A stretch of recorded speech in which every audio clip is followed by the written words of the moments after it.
La patria del criollo. La patria del criollo es un ensayo de interpretación de la realidad colonial guatemalteca, escrita por Severo Martínez Peláez. Durante este libro el autor toca varios temas, y empieza con el desastre natural que sufrió la ciudad de Santiago de Guatemala, un terremoto ocurrido en el año 1651, y el cómo la ciudad y sus habitantes reaccionaron a tal desastre. También se refiere a un personaje de aquel entonces, Francisco Antonio de Fuentes y Guzmán, el cual él describe la infancia de esta persona y desde ya hace mención de la enemistad entre criollos y españoles. En la enemistad entre españoles y criollos se insinuaba discretamente ciertas ventajas de los españoles sobre los criollos.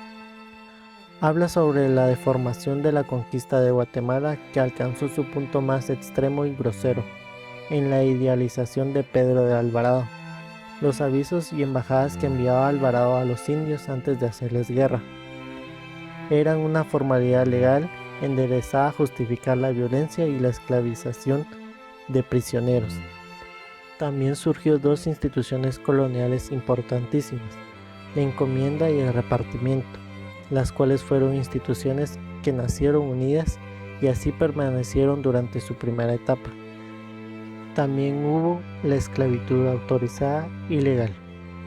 La voz más poderosa que defendió a los indios sobre los malos tratos y de la esclavitud fue la orden religiosa de Santo Domingo, el emperador Carlos V y Fray Bartolomé de las Casas. Este último fue una figura histórica que presidió las reformas, las leyes nuevas, las cuales le dieron un golpe terrible a la esclavitud de indios. El fervor humanitario de Fray Bartolomé fue el mejoramiento de las condiciones de los indios y el mejoramiento de las entradas del rey. Las leyes nuevas causaron un gran impacto. En Guatemala el tráfico de esclavos fue reducido a comparación con otras provincias. Menciona también que hubo disputas entre los encomenderos y las órdenes religiosas, quienes exigían que se les pagara una cuota a los frailes por sus servicios de enseñar a los indios de encomienda a la doctrina en la fe católica. Mientras tanto, los inmigrantes españoles presionaban sobre los criollos y les robaban terreno. La actitud de menosprecio de los españoles hacia los criollos no solo lo sentían ellos, sino también personas ajenas al problema. Se creía que los criollos nunca trabajaban en nada y el cual llegaron a ser conocidos como una clase social haragana e incapaz, crueles y débiles de carácter. En la época de la conquista, las personas que venían a las Indias eran elementos marginales de la nobleza. Otro tema que abordó el autor fue el problema agrario colonial, que en 1810 los intereses eran opuestos, ya que mientras la prosperidad de los dueños de las tierras se daba gracias a la explotación y miseria de los indios y ladinos pobres, los comerciantes necesitaban que se elevara la capacidad de compra de la mayoría, que eran pobres. A la vez proponían un complicado sistema de control para verificar que las tierras entregadas estuvieran siendo efectivamente trabajadas. También menciona que los indígenas no adoptaron plena y exclusivamente las creencias de la religión católica, sino las cambiaron con creencias suyas y desarrollaron una religión mixta, y que un factor de primer orden tiene que haber sido la tendencia de los indígenas a mantener vivas sus tradiciones. Describe el autor cómo el rapto y la violación de las mujeres indígenas fue un fenómeno muy frecuente, y que las leyes españolas no prohibían el casamiento entre españoles e indígenas, sino que los fomentaban.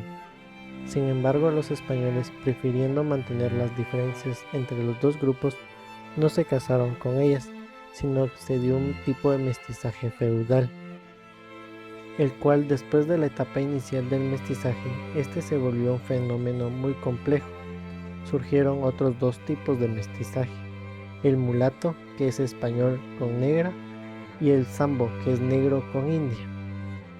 El autor hace saber también que la estructura de la colonia tenía por base la concentración de los indios en los pueblos incorporados a la monarquía, y con la abolición de la esclavitud hecho relevante que está ligado a la reducción de indios, fue una vía importante para el proyecto político que estaba establecido en las leyes nuevas. Fue un arduo trabajo poder dominar a la resistencia de los conquistadores y colonos esclavistas, ya que muchos de los factores que les convenían cambiaron, tal como el tributo de los indígenas tenía que proporcionarles a estos, ya que se redujo a la mitad. Y debido a las presiones, funciones y resistencias eran puntos importantes en el tratamiento del indio. Se había llegado a varias conclusiones que implicaban un concepto dinámico del indio como clase. Los indios fueron inicialmente los nativos transformados por el régimen colonial en una gran clase de siervos, con reducidas minorías de individuos eximidos de servidumbre, pero al suprimirse la servidumbre pasaron a ser los indios semiproletarios y proletarios agrícolas, que todavía conservaban las costumbres de la mentalidad del siervo colonial, y que el monolingüismo, el cual es el uso exclusivo de la lengua autóctona con desconocimiento de la lengua oficial en el régimen, constituía una debilidad para los indios, pero a su vez favorecía grandemente a los opresores, ya que la diversidad de lenguas mantenía dividida a los indios entre sí, fomentaba localismos, el cual favorecía al propósito colonial de evitar el libre desplazamiento de los pueblos a otros.